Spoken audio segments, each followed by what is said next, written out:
ఉషోదయం ప్రేమించు కాపరి ఉషా కిరణాలు ఉదయకాలపు వాక్య ధ్యానమునకు మిమ్మల్ని ఆహ్వానిస్తున్నాం. ప్రార్థన. మా స్థుతులకు ఆధారభూతుడు అయిన గొప్ప దేవ యేసయ్య, ఈ ఉదయకాల సమయానికి వందనములు స్తోత్రములు చెల్లించు.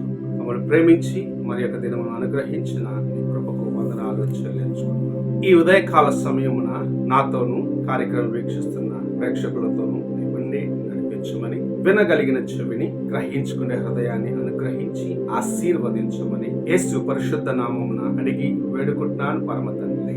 ఆమేన్. ఈ ఉదయకాలపు వాక్య భాగము సామెతల గ్రంథము 3వ అధ్యాయము 5వ వచనము నుండి 6వ వచనం వరకు వాక్య భాగమును చదువుకుందాం. నీ స్వబుద్ధిని ఆధారము చేసుకొనక నీ పూర్ణ హృదయముతో యెహోవా యందు నమ్మకముంచుము. నీ ప్రవర్తన అంతటి యందు ఆయన అధికారమునకు ఒప్పుకొనుము. అప్పుడు ఆయన నీ త్రోవలను సరళము చేయును. మనము చదివిన వాక్య భాగములో నీ పూర్ణ హృదయముతో దేవుని యందు విశ్వాసము కలిగి ఉండు, ఆయన యందు నమ్మిక కలిగి ఉండు. నీ సొంత జ్ఞానము పైన ఆధారము చేసుకొనవద్దు. ఆయన యొక్క చిత్తమును కనుగొని ఆయన వైపు చూసి ఆయన యొక్క మార్గములో నడవమని చాలా తేటగా సామెతల గ్రంథకర్త అయిన సొలొమోను మహారాజు సెలవిచ్చటం మనం చూడగలం. దేవుని యొక్క మార్గములో నడిచే వారికి, లేకపోతే దేవుని నడిపింపు ప్రకారము నడిచే వారి జీవితమును మనము చూసినట్లయితే ఒక సరైన విధానము చేత నడిపించబడతారు.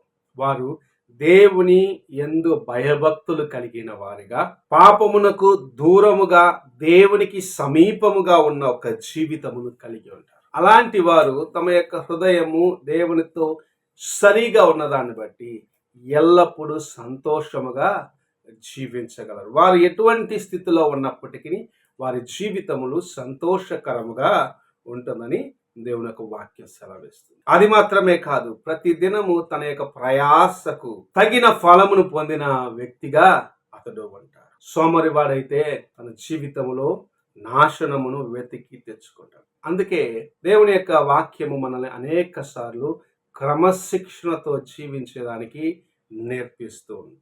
మన చిన్న బిడ్డలకు చెప్పే కార్యం ఇదే, క్రమశిక్షణ కలిగి ఉండేదానికి ప్రయాసపడు, ఇలాగూ జీవించు, ఇది తప్పు ఇది సరి అని ఎందుకు తెలియపరుస్తున్నామంటే తాను సరి అయిన కార్యమును ఎన్నుకొని బలహీనమైన కార్యములను విడిచిపెట్టి సరి అయిన మార్గములో ముందుకు వెళ్ళి ఉన్నతమైన స్థితికి లేకపోతే మెట్టుకు హెచ్చించబడాలని, తన జీవితము సరైన మార్గంలో నడుచుకునేదానికి తను తాను సిద్ధపరచుకునేదానికే మనం అనేక సార్లు హెచ్చరిస్తూ ఉంటాం. అలాగనే ప్రభు ఇక్కడ మనల్ని హెచ్చరిస్తూ ఉన్నాడు. ఏమని? దేవుని యందు పరిపూర్ణమైన నమ్మిక కలిగి ఉండు, నీ హృదయం అంతటితో దేవుని యందు విశ్వసించుము, ఆయన నమ్ముము అని సెలవిస్తున్నాడు. కొంతమంది ప్రార్థన చేస్తాం, ప్రభు నాకు ఇది కావాలి అది కావాలి, మా కుటుంబంలో ఈ పరిస్థితి ఉన్నది, మాకు ఇది వెంటనే జరగాలి అని ప్రార్థన చేసి అయిపోయిన వెంటనే చెప్పే మాట, నాకు తెలుసు ప్రార్థన చేసినను ఏమీ జరగబోయేది లేదు అని. అనగా మన ప్రార్థన, నీ వ్యక్తిగత ప్రార్థనకు ప్రభు సరి అయిన రీతిగా సమాధానము ఇస్తాడనే నమ్మకము లేకుండా నీవు ఎన్ని దినములు ప్రార్థించినను సరే దేవుని యొక్క కృపను, ఆయన మీద కలిగి ఉండవలసిన ఆ నమ్మికను నీవు కలిగి ఉన్నావు. నీ జ్ఞానము పైనే ఆధారపడుతున్నావు.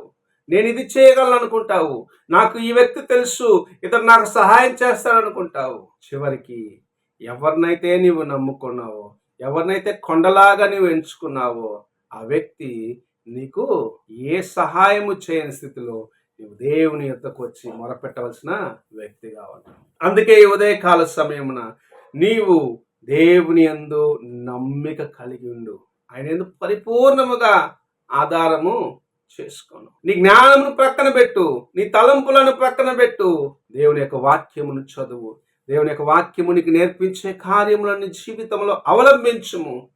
ఆయన యొక్క వాక్యానుసారంగా నడుచుకుంటూ ఉన్నట్లయితే ప్రభు నీకు సహాయము చేసి నిన్ను నడిపించి నిన్ను బలపరిచి నీవు చేరవలసిన గమ్యానికి చేర్చేవాడిగా ఉంటాడు. నీవు దేవుని యొక్క వాక్యమును విశ్వసించకుండా, నీవు ఆయన యొక్క మాటలపైన ఆధారము చేసుకునగా నీ సొంత మార్గము వెతికినట్లయితే నీ మార్గము నీకు విశాలముగా కనపరావచ్చు.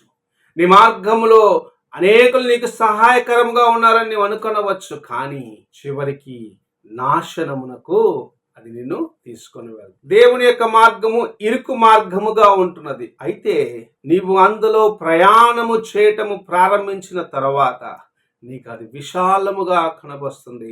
చివరికి దేవుని యొక్క నిత్య జీవమునకు నిన్ను తీసుకొని వెళ్ళగలుగుచున్నది. ఈ ఉదయ కాలమున నీవు ఎలాంటి మార్గమును వెన్నుకుంటున్నావు?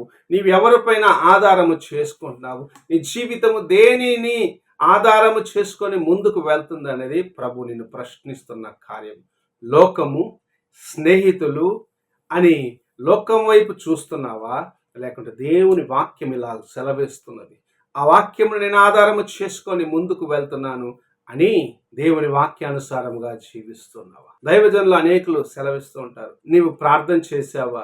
దేవుని దగ్గర నుండి వాగ్దానము తీసుకున్నావా? ఆ వాగ్దానం ప్రకారము నీవు జీవించాలని ప్రార్థన చేస్తున్నావు అని హెచ్చరిస్తూ ఉంటారు. కారణం ఏమిటంటే ప్రభు మాట ఇస్తే ఆ మాట ప్రకారం మనల్ని నడిపిస్తారు. ఆయన వాక్యము మనకు బలమై ఉన్నది, మన యొక్క మార్గమునకు దీపమై ఉన్నది. నీవు వెళ్ళవలసిన త్రోవను నీకు చూపించేదై ఉన్నదని దేవుని యొక్క సేవకులు మనల్ని హెచ్చరిస్తూ ఉంటారు. ఈ ఉదయకాలమున ప్రభు మనకు తన మాటల చేత హెచ్చరిస్తున్న కార్యం, నీవు నాపైన ఆధారము కలిగి ఉండు, అనగా నన్ను ఆధారము చేసుకో, నన్ను నమ్ము, నీవు నడవలసిన త్రోవను నీకు చూపిస్తాను. నీ తలంపులను ప్రక్కన పెట్టు, నీ ఆలోచన ప్రక్కన పెట్టు, నేనిచ్చే తలంపులను, నేనిచ్చే ఆలోచనలు చేత పట్టుకొని ముందుకు వెళ్ళు, జయ జీవితాన్ని నీవు పొందుకుంటావని సెలవిస్తున్నాను. ఈ ఉదయకాలమున దేవుని యొక్క మాటకు లోబడతావా, లేక లోకం వైపు చూస్తావా? నీకు ముందుగా 2 మార్గాలను ప్రభు ఉంచి ఉన్నారు.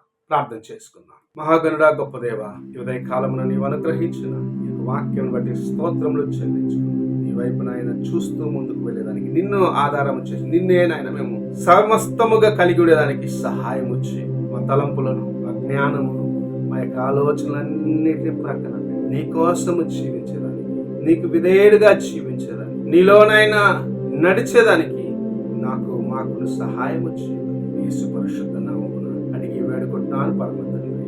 ఆమేన్. తండ్రి అయిన దేవుని ప్రేమ, కుమారుని క్రీస్తు కృప, ఆదరణకర్త పరిశుద్ధాత్మక సహవాసం ఇప్పుడు ఎల్లప్పుడూ తోడై ఉంది. ఆయన యందు నమ్మిక కలిగి ఆయనను ఆధారము చేసుకొని ఆయన చూపించే మార్గములో నడిచే కృపను అనుగ్రహించును గాక. ఆమేన్.